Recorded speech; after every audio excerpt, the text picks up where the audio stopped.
रामो विग्रहवान धर्म अर्थात राम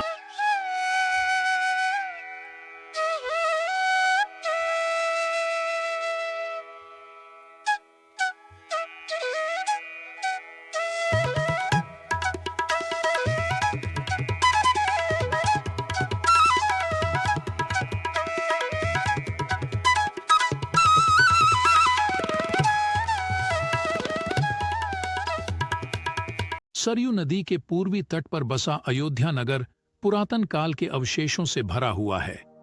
प्रसिद्ध महाकाव्य रामायण व श्री रामचरितमानस अयोध्या के ऐश्वर्य को प्रदर्शित करते हैं। रामायण का एक प्रकरण, प्राचीन इतिहास का एक पन्ना तथा पर्यटन आकर्षण का एक समूह। यह नगर तीर्थयात्रियों, इतिहासविदों, पुरातत्ववेत्ताओं तथा विद्यार्थियों हेतु प्रमुख केंद्र रहा है। आज हम एक इसे ही प्राचीन इतिहास की बात करेंगे जिसका नाम है राम जन्मभूमि, हिंदुओं की आस्था का प्रतीक राम मंदिर। कहा जाता है कि भगवान श्री राम के जल समाधि के बाद कुछ समय के लिए अयोध्या वीरान हो गई थी, लेकिन उनकी जन्मभूमि पर बना महल ज्यों का त्यों बना रहा। भगवान राम के पुत्र कुश ने एक बार फिर राजधानी अयोध्या का निर्माण किया। इस निर्माण के बाद सूर्य वंश की अगली 44 पीढ़ियों तक, अंतिम राजा महाराजा बृहद्दल तक इसका अस्तित्व बना रहा। कौशल राजा बृहद्दल महाभारत युद्ध में अभिमन्यु के हाथों मारे गए। महाभारत युद्ध के बाद अयोध्या वीरान हो गई, लेकिन श्री राम की जन्मभूमि का अस्तित्व समाप्त नहीं हुआ। इसके बाद उल्लेख मिलता है कि लगभग 100 वर्ष ईसा पूर्व उज्जैन के चक्रवर्ती सम्राट विक्रमादित्य एक दिन शिकार खेलते हुए अयोध्या आए थे। थके हारे उन्होंने अयोध्या में सरयू नदी के तट पर एक आम के पेड़ के नीचे अपनी सेना के साथ आराम करने का फैसला किया। उस समय वहां घना जंगल था, यहां आबादी भी नहीं थी। महाराजा विक्रमादित्य ने इस भूमि में कुछ चमत्कार देखे। फिर उन्होंने खोजना शुरू किया और आसपास के योगियों और संतों की कृपा से उन्हें पता चला कि यह श्री राम की अवध भूमि है। उन संतों के निर्देश पर सम्राट ने यहां एक भव्य मंदिर के साथ साथ कुएं, तालाब, महल आदि बनवाए। कहा जाता है कि उन्होंने श्री राम जन्मभूमि पर काले रंग के पत्थर के 84 खंभों पर विशाल मंदिर का निर्माण करवाया था। बाद में विक्रमादित्य के राजाओं ने समय समय पर इस मंदिर की देखभाल की। उन्हीं में से एक शुंग वंश के प्रथम शासक पुष्यमित्र शुंग ने भी मंदिर का जीर्णोद्धार कराया था। अयोध्या से पुष्यमित्र का एक अभिलेख प्राप्त हुआ है, जिसमें उसे भगवान श्री राम का सेनापति बताया गया है और उसके द्वारा किए गए 2 अश्वमेध यज्ञों का वर्णन है। वहां मिले कई शिलालेखों के अनुसार अयोध्या तीसरे गुप्त वंश के दौरान और उसके बाद लंबे समय तक गुप्त साम्राज्य की राजधानी थी। गुप्त महाकाव्य कवि कालिदास ने रघुवंश में कई बार अयोध्या का उल्लेख किया है। इतिहासकारों के अनुसार कौशल क्षेत्र की प्राचीन राजधानी अवध को बौद्ध काल में अयोध्या और साकेत के नाम से जाना जाता था। अयोध्या मूल रूप से मंदिरों का शहर था। हालांकि हिंदू धर्म, बौद्ध धर्म और जैन धर्म से जुड़े मंदिरों के अवशेष आज भी देखे जा सकते हैं। जैन धर्म के अनुसार आदिनाथ सहित 5 तीर्थंकरों का जन्म यहीं हुआ था। बौद्ध धर्म के अनुसार भगवान बुद्ध यहाँ कई महीनों तक रहे थे। भगवान राम के पूर्वज सूर्य के पुत्र मनु ने अयोध्या की स्थापना की, जहां से सूर्यवंशी राजाओं ने महाभारत काल तक शहर पर शासन किया। यहीं पर भगवान श्री राम का जन्म दशरथ के महल में हुआ था। महर्षि वाल्मीकि ने भी रामायण में अयोध्या के सौंदर्य और महत्व की तुलना इंद्रलोक से की है। वाल्मीकि की रामायण में भी समृद्ध अनाज और रत्नों से भरी अयोध्या की अतुलनीयता और अयोध्या में गगनचुंबी इमारतों का वर्णन है। इतिहासकारों के अनुसार 600 ईसा पूर्व में अयोध्या एक महत्वपूर्ण व्यापारिक केंद्र था।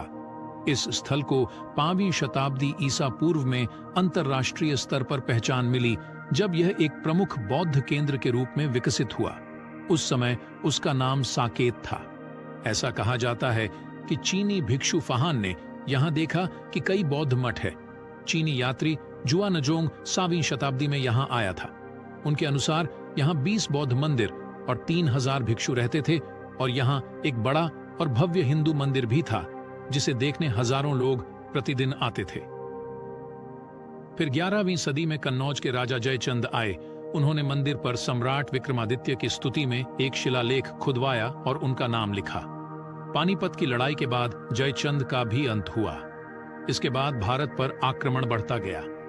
आक्रमणकारियों ने काशी, मथुरा और अयोध्या को लूटा और पुजारियों की हत्या और मूर्तियों को तोड़ने की प्रक्रिया जारी रखी। लेकिन वे 14वीं शताब्दी तक अयोध्या में राम मंदिर को नहीं गिरा सके। विभिन्न आक्रमणों के बाद भी श्री राम जन्मभूमि पर बना भव्य मंदिर 14वीं शताब्दी तक तमाम परेशानियों से बचा रहा। कहा जाता है कि सिकंदर लोदी के शासनकाल में यहां मंदिर मौजूद था। 14वीं शताब्दी में मुगलों ने भारत पर विजय प्राप्त की और उसके बाद ही राम जन्मभूमि और अयोध्या को नष्ट करने के लिए कई अभियान चलाए गए। अंत में 1537 में इस भव्य मंदिर को तोड़ दिया गया और इसके स्थान पर बाबरी मस्जिद का निर्माण किया गया।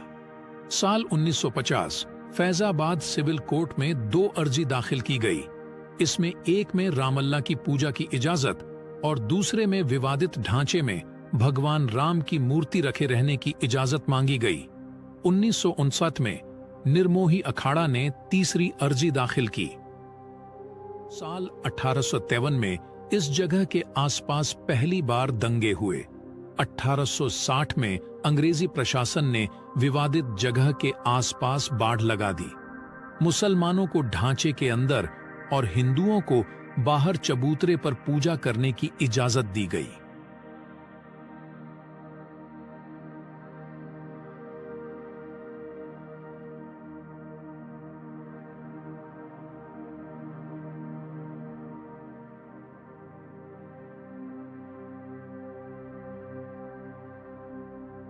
साल 1971 यूपी सुन्नी वक्फ बोर्ड ने अर्जी दाखिल कर विवादित जगह के पोजीशन और मूर्तियां हटाने की मांग की।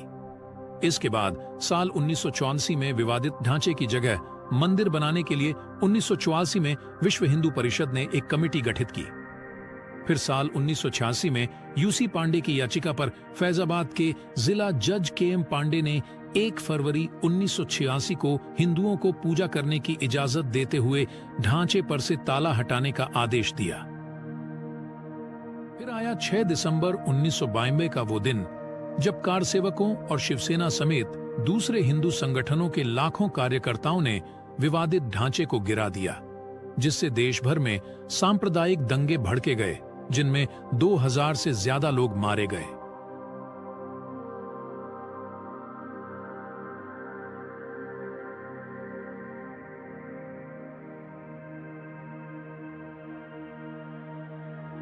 फिर साल 2010 में इलाहाबाद हाई कोर्ट ने अपने फैसले में विवादित स्थल को सुन्नी वक्फ बोर्ड, रामलल्ला विराजमान और निर्मोही अखाड़ा के बीच 3 बराबर हिस्सों में बांटने का आदेश दिया।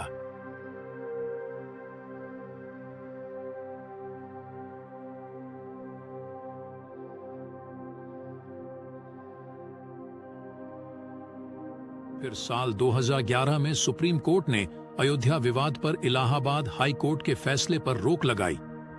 इसके बाद साल 2017 में सुप्रीम कोर्ट ने आउट ऑफ कोर्ट सेटलमेंट की घोषणा करी।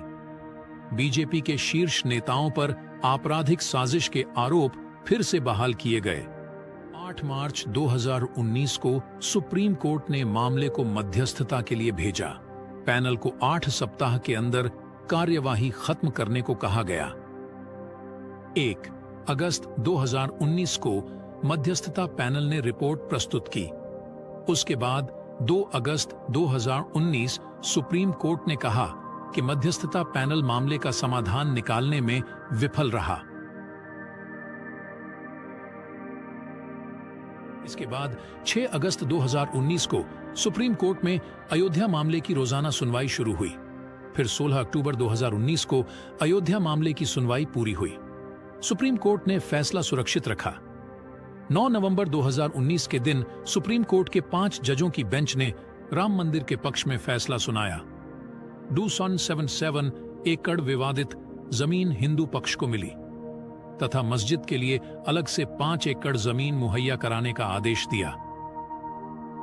इसके बाद 25 मार्च 2020 को तकरीबन 28 साल बाद राम लल्ला टेंट से निकलकर फाइबर के मंदिर में शिफ्ट हुए। फिर 5 अगस्त 2020 के दिन राम मंदिर का भूमि पूजन कार्यक्रम हुआ। पीएम नरेंद्र मोदी, आरएसएस संघ चालक मोहन भागवत, यूपी के सीएम योगी आदित्यनाथ और साधु संतों समेत 175 लोगों को न्योता दिया गया। इसके बाद पीएम मोदी अयोध्या पहुंचकर हनुमानगढ़ी में सबसे पहले दर्शन किए, फिर राम मंदिर के भूमि पूजन कार्यक्रम में शामिल हुई।